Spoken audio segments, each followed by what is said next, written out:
just days after declaring war on the real estate lobby with his rent freeze. Incoming Mayor Zohran Mamdani has launched his second political shockwave. If his first move was about putting a roof over people's heads, his second is about getting them out the door and moving them across the city without paying a dime. The proposal: fare-free public transit. A truly revolutionary idea that would eliminate the $2.90 MetroCard swipe on every subway and bus across New York City. The promise is simple: a universal, accessible transit system, paid for not by the passenger, but by the state. Mamdani and his coalition argue that transit is an economic right, not a luxury. By making it free, they argue, you lift the lowest-wage workers, you reduce debt, and you ease the pain of a city already crippled by the cost of living. This isn't just a transport policy. It is the ultimate test of Mamdani's progressive financial vision. It's an ideological collision between economic justice and fiscal responsibility. Because while the ride might be free for millions of New Yorkers, the system itself demands $3 billion every single year just to operate. To understand the urgency, we need to grasp the broken foundation of the MTA, the Metropolitan Transportation Authority. For decades, the MTA has been caught in a vicious cycle of debt, deferred maintenance, and desperate fare hikes. The problems are immediate. The MTA's debt load is astronomical, one of the largest held by any municipal agency in the country. Fares, which once seemed reasonable, have now turned the MetroCard into a crushing regressive tax, disproportionately burdening low-income riders. Each $2.90 swipe on the subway takes a far bigger bite out of a cashier's hourly wage than it does a hedge fund manager's. This disproportionate burden has led to another crisis: fare evasion. Fare evasion has exploded, becoming both a social safety issue and a law enforcement problem. For Mamdani, the solution to fare evasion isn't more police at the turnstiles. It's eliminating the turnstiles altogether. If the ride is free, there is no crime to police. The free ride promise, therefore, serves a triple purpose. It's an economic stimulus, a measure of social equity, and a dramatic way to de-escalate the tension between the MTA and its most vulnerable riders. It's a bold solution, but it only brings us to the most difficult part of the equation: the money.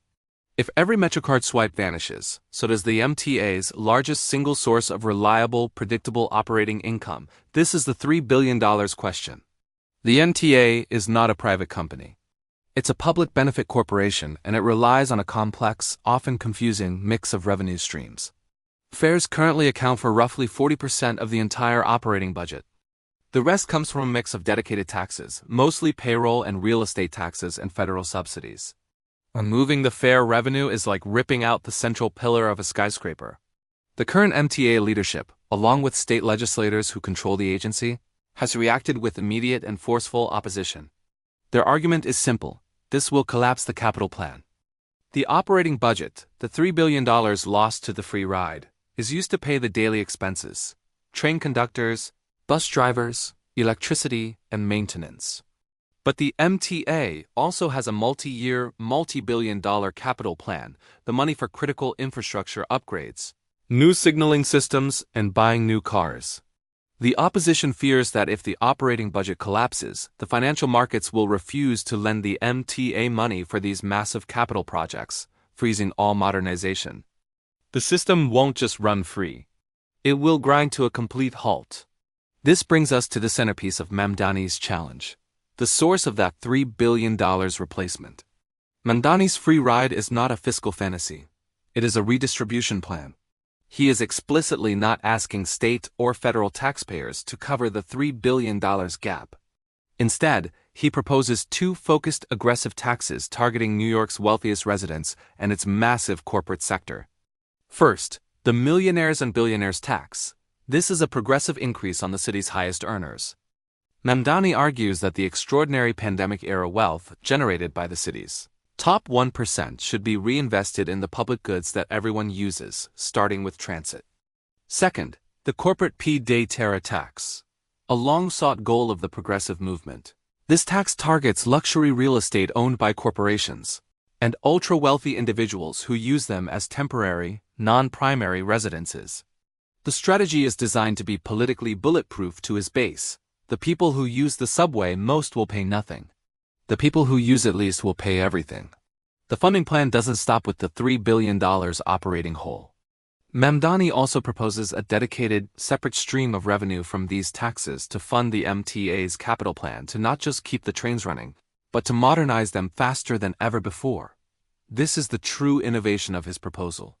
It uses the MTA crisis, not just as a policy challenge, but as a vehicle for systemic wealth redistribution, setting a precedent that could ripple across the entire country.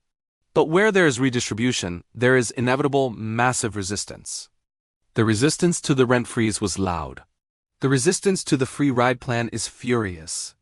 The corporate sector and fiscal conservatives have launched an immediate two-pronged attack.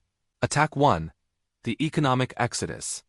Opponents argue that the new wealth taxes will trigger an immediate flight of high earners and major corporations out of New York City and into lower tax states like Florida or Texas. This, they claim, will not only fail to raise $3 billion, but will actually shrink the city's tax base, leaving all municipal services worse off. Attack 2: the state legislature blockade. Unlike the Rent Guidelines Board, the MTA is controlled by the state, not the city. Any major new taxes or restructuring of MTA financing must be approved by the state Senate in Albany.